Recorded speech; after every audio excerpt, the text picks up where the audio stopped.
So I know I make a lot of jokes about these things being wild because it's the Zoo colorway, but there are actually a lot of crazy or wild things about these shoes.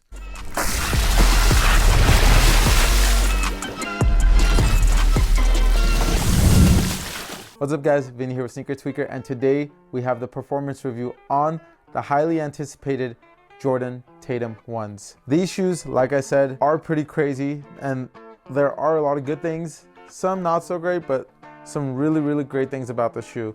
I know the design of it, whenever it first released, leaked images and everything, a lot of people were wondering as far as its opening and everything, how all of that worked, cushion, elevation, and I'm here to tell you all about it. But let's start it off with the traction. The traction on the Tatum 1s actually worked really well.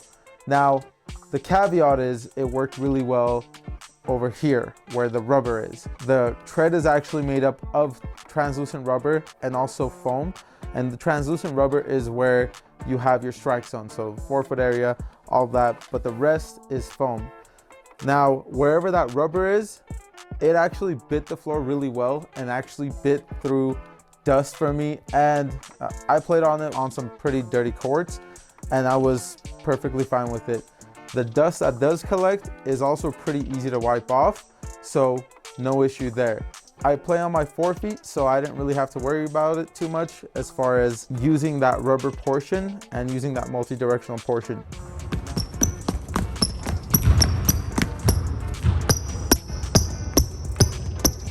Now, where the issue comes is, well, a few different things.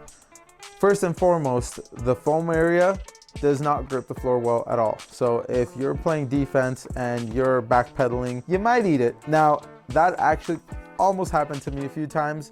I had to catch myself, but that issue is there. So if you play on your forefeet, your money, but watch out for the foam portions.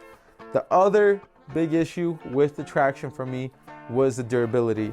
Now, the durability, and mind you, I played in these only indoors, and already I have fraying. I have some wear and tear on the rubber portion, and that's mainly just on the outer portions. I tend to go side to side a lot, so that tends to happen on my shoes, but I don't think this early on this much. Biggest area though is where the foam is. So like this part right here, when I play pickup games, I really get into it and I play a lot of defense.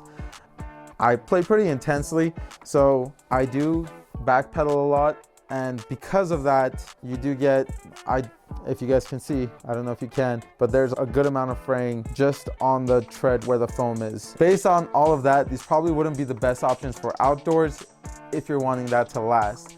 Now, if you're playing indoors, I think you should be good. I think even with this fraying, especially if you're playing more so on your forefeet, you should still be fine for a while. Outdoors, not the best option. Overall though, the traction was pretty solid, and for me, I spend most of my time indoors. I'm gonna give these an 8 out of 10. As for the cushion, the Tatum 1s, as you guys can see, and basically if you guys have seen the Jordan 34s, 35s, all of those, you can tell that this is an unlocked zoom unit. The zoom unit is more on the thinner side. It's a thinner bag, but it still works pretty well. When I first started playing in this, the zoom unit was pretty firm. However, over time, it did break in, and it has now a nice subtle bounce. So you do get some feedback from it. As for the carrier or the foam, it seems like it's Phylon, which is essentially Nike's generic foam, and that's what seems like is being used. And even now, I mean, I've put a lot of time in these things. There's a lot of wear and tear. Even now, the foam is still pretty firm. So as far as compression and everything, I wouldn't say you're gonna get too much in the heel. The forefoot, on the other hand, playing it enough and it'll break in and you'll get a nice subtle bounce. Cushion, I'm gonna give it a 7 out of 10. I would have liked to see a little bit more give to the cushion, especially with me being in my 30s and all the wear and tear I've put on my knees. The more cushion, the better for me, but not too much where I'm riding high off the ground. I don't need super cushion, but an adequate amount. As for the fit, mind you, I did go up half a size because of the availability.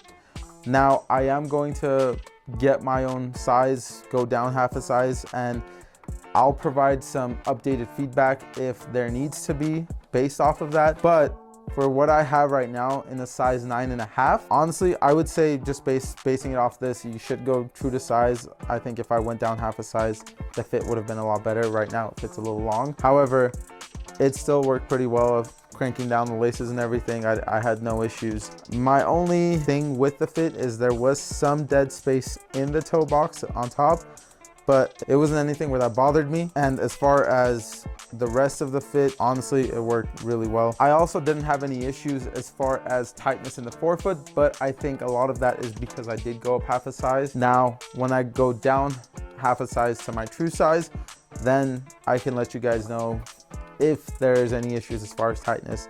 But my guess is going to be that there's not really going to be any tightness or anything. Just the material in the upper seems like there's a lot of forgiveness, so I don't think that's going to be an issue. Fit, I'm gonna give this a 9 out of 10. The support on these shoes actually worked really well, even though the upper is the thinner lino weave material. I didn't have any issues as far as going off the footbed or anything like that, or even with the lockdown. For the lockdown, I was actually on the second to last eyelet originally, and even in the size 9.5, which is, like I mentioned multiple times, up half a size from my true size, I didn't have any issues again there. But eventually I went up to the last eyelet and lockdown got even better. Didn't think it could, but it got even better. And overall, I would say the support and the lockdown were money on these. My only thing again was just that half a size up kind of made me feel a little uncomfortable, but I think for me that was more of a mental thing than an actual thing. For the support, I'm gonna give these a 9 out of 10. For the materials, the Jordan Tatum ones feature a lot of what other, I guess, Jordan signature shoes have been featuring for the last few years, and that's the lino weave upper. The upper honestly feels really nice, really breathable, super light, didn't have any issues as far as breathability or overheating. Now, where the material issues do come in is the way it's actually all stitched together. Seems like everything is kind of stitched to the upper and the shoe's kind of elevated. And because of that, it actually took me a little while getting used to these things. And then on top of that, and I don't know if this was more because I went up half a size, but originally whenever I would play in these and I would actually kind of try and spring forward, every time I would touch ground, like when the shoe would bend, this would crinkle in and press against my foot, this portion of it right here.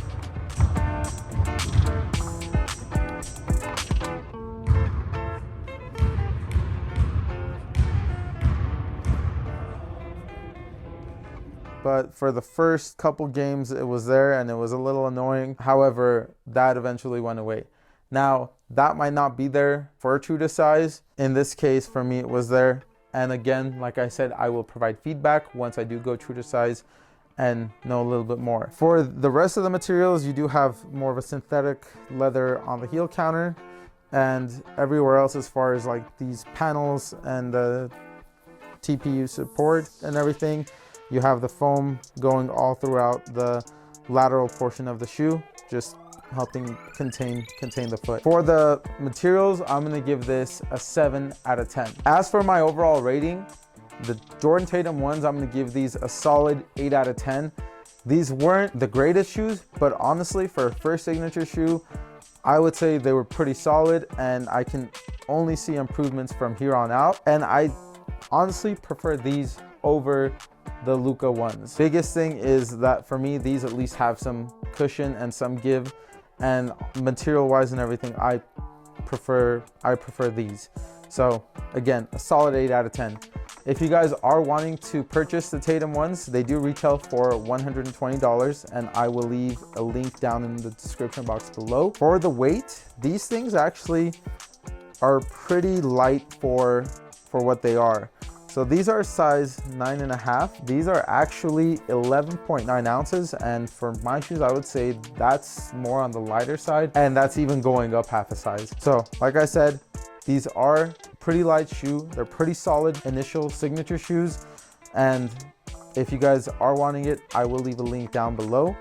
If you guys have played in the Tatum ones already, let me know. Comment down below how your experience was, or hit me up on Instagram, Twitter, wherever, and send me pictures or videos of you guys playing in the shoes, and just let me know your experiences. I want to know them. We want to build a really good community here. And the more people that are involved, the better the community is. This review wouldn't have been possible without Zona Kicks. He hit me up on Instagram, saw that I do performance reviews and everything, and let me know that he had these.